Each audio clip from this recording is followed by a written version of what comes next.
At midnight on August 15, 1947, India awoke to freedom after a long struggle against British rule.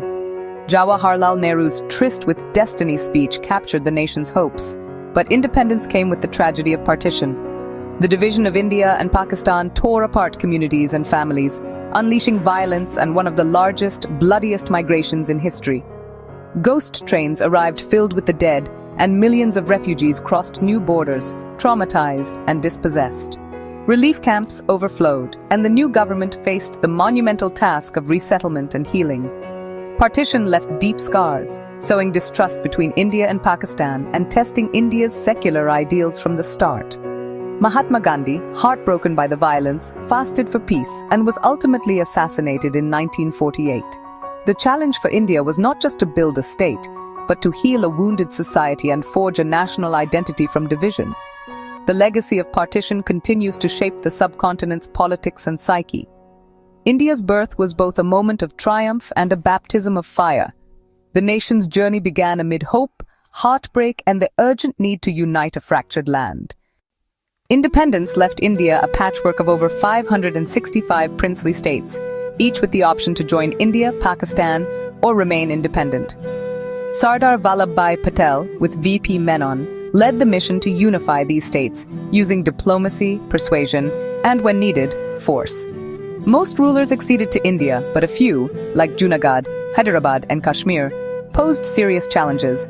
Junagadh's Muslim ruler chose Pakistan, but a plebiscite brought the state into India. Hyderabad's Nizam resisted, but after failed negotiations and violence by the Razakars, India launched Operation Polo, swiftly integrating Hyderabad. Kashmir's Hindu ruler hesitated until an invasion by Pakistani-backed tribesmen forced him to accede to India, igniting the First Indo-Pakistani War.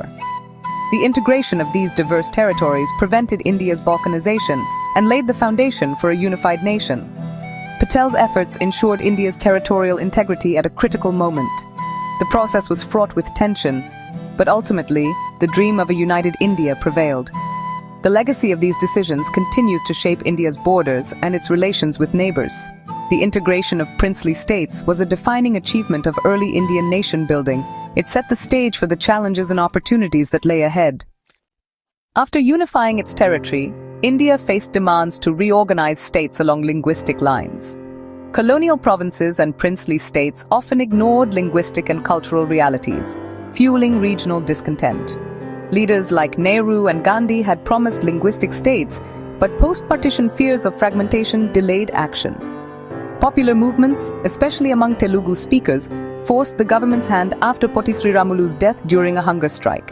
In 1953, Andhra was created, triggering similar demands nationwide. The state's reorganization commission recommended redrawing boundaries by language, leading to the 1956 Act that created 14 states and 6 union territories.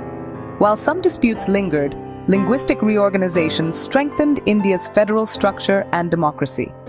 Contrary to fears, linguistic states fostered unity by respecting diversity. The reorganization was a turning point, balancing national integration with regional aspirations. India's map was redrawn, but its unity endured.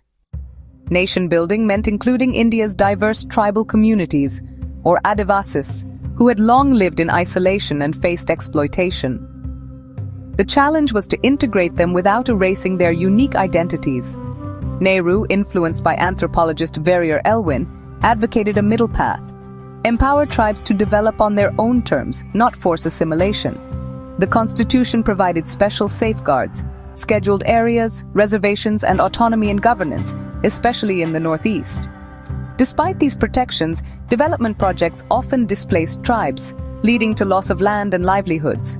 Promised rehabilitation was rarely adequate, fueling resentment and, in some regions, extremism. The struggle to ensure Adivasis are equal partners in progress remains unfinished. Integration, not assimilation, was the goal. But the reality has been fraught with challenges. The quest for justice and inclusion for tribal communities continues. In a world divided by the Cold War, India, under Nehru, championed non-alignment, choosing its own path rather than joining superpower blocs. The Panchsheel Principles, first signed with China, embodied peaceful coexistence and mutual respect. India became a leader among newly independent nations, giving voice to the global South through the non-aligned movement. But idealism met reality. The 1962 war with China exposed India's military weaknesses and shattered hopes of Sino-Indian friendship. India fought 3 wars with Pakistan, over Kashmir in 1947-48 and 1965, and in 1971, when India's intervention led to the creation of Bangladesh. The 1971 victory established India as a regional power and restored military morale. India's foreign policy balanced idealism with pragmatism, adapting to shifting global and regional realities. Non-alignment gave India diplomatic flexibility, but security challenges forced hard choices. The legacy of these wars and policies continues to shape India's global role.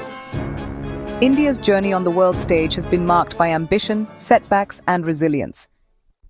India's nuclear program began with peaceful intentions, guided by Nehru's vision of disarmament and development. Under Homi Bhabha, India built nuclear expertise while keeping its weapons option open.